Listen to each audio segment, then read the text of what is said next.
Hi Scorpio, mid-month of September, mid-September 2025, ito na po ang inyong reading. Kuha lang tayo ng ilang guidance, advice, messages para sa inyo. As usual, mensaheng gabay lamang po. Energy check tayo Scorpio, mid-month na tayo. Anong guidance kailangan yung marinig? Message sa Scorpio na maaaring makapakinig nito, guidance po para sa kanya. Scorpio, kamusta kayo? Anong ganap? Anong pwedeng asahan nyo? Ayan, tumalo na. Anong pwedeng asahan nyo? Mid-month. Scorpio, guidance po para sa mga taong ito. So, tayo po ay general reading ha. Of course, just only take what resonate. The world. Hindi kailangan katakutan or laliman. This is the devil card. Meron lang po itong kalakip na mensahe. 4 and 10 of swords. The sun. Okay, I feel na kailangan pa nating mag-add. Scorpio, kita nyo, pagkatingin ko sa camera, hindi pantay. Scorpio, guidance para sa inyo, add pa tayo. Ano pang kailangan marinig? Mid-month of September, Scorpio. Energy check tayo. Okay, ayan. Scorpio. So, walang perfect. Wala naman talagang perfect. Relationship or pagdating sa work, maging ano pa man yan, na inyong higit na bibigyan ng focus, mid-month of September, Scorpio.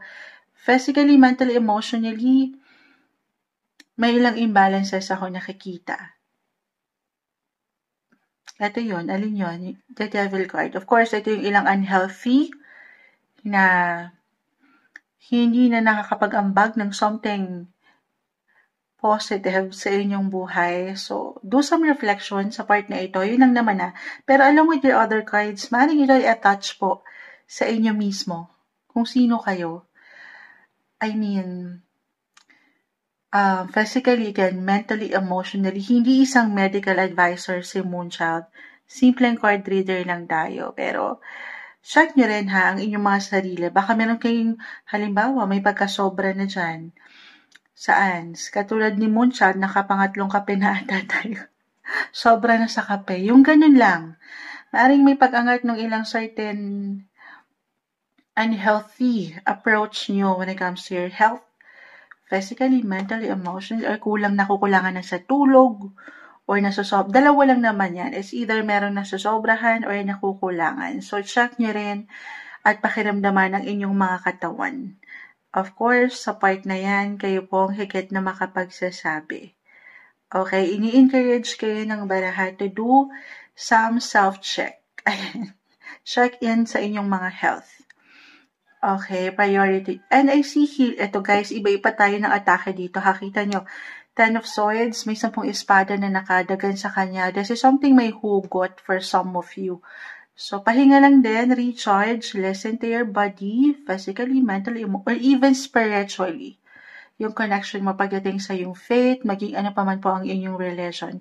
But I see healing, dadaan kayo sa recovery. Iba-iba lang tayo dyan ng proseso.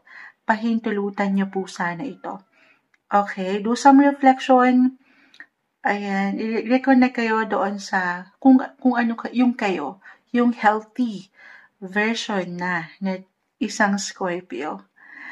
Okay, especially kung meron kayong ilang certain, sabi ko, addictions, ganyan, or ilang imbalances, relapses, wala namang perfect eh. Pero parang pinapaalalahanan kayo ng card na pwede kayong magsimula sa una.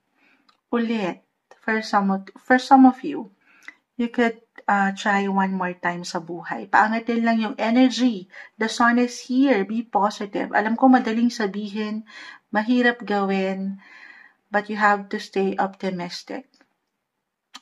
Yes po. Speaking of energy, si Mars will enter, the planet of energy, si Mars will enter your sign by, kung hindi ako nagkakamali, end of this month, September 22. Yes po. So, magkakaroon kayo sapat na enerhiya para mas mapalakas nyo yung kayo, especially when it comes to work, money, family, relationship. Andito na lahat. Magkakaroon kaya marahil pinagpapahinga na kayo dito, no? Oo. Ngayon pa lang. Kasi maaaring merong ilang ganap pagdating sa trabaho kung saan kakailanganin ng higit ang inyong focus at attention. The devil connected sa work to, hindi kailangan katakutan, baka dyan merong pagkasobra, okay, or mailang, alam mo yun, baka grind kong grind, work kong work, na ang ganda naman kasi may opportunity, may something energy, pero pakiramdaman din po daw ang sarili. Okay, it's okay to pause, recharge pag may time, and magkaroon ng me time sa akin nakikita. Yes, more on self-care din ha, self-love. Bigyan ng control ang ilang bagay sa iyong sarili. Minsan, yung control, sabi ko nga, hindi tayo perfect pero meron kayo niyan ha. Meron kayong control kung ano yung, or kung saan kayo higit na maglalaan ng higit na focus. Siyempre, hindi dito sa kung saan may puot, may sakit. Dito kayo sa mas balance, may something benefits. Ayan, the Two of Cups, the King of Pentacles, the Sun. Positive possibilities, guys. When it comes to your partnership, relationship, meron ba? Love reading? Why not? Maangat yung pagkabalanse, mutual. If ever na pagtatanong kayo, yes po, something, may na-attract kayo. Oo. Merong nakaka-attract. Ano daw yun? Relationship man yan or pagdating sa inyong mga trabaho, boss, like a VIP client, nahihila niya yung energy. Positive po. Timing lang ha. The tables will turn. The world, this one is in reverse. Huwag kayong mainip. You have to trust the process pa rin.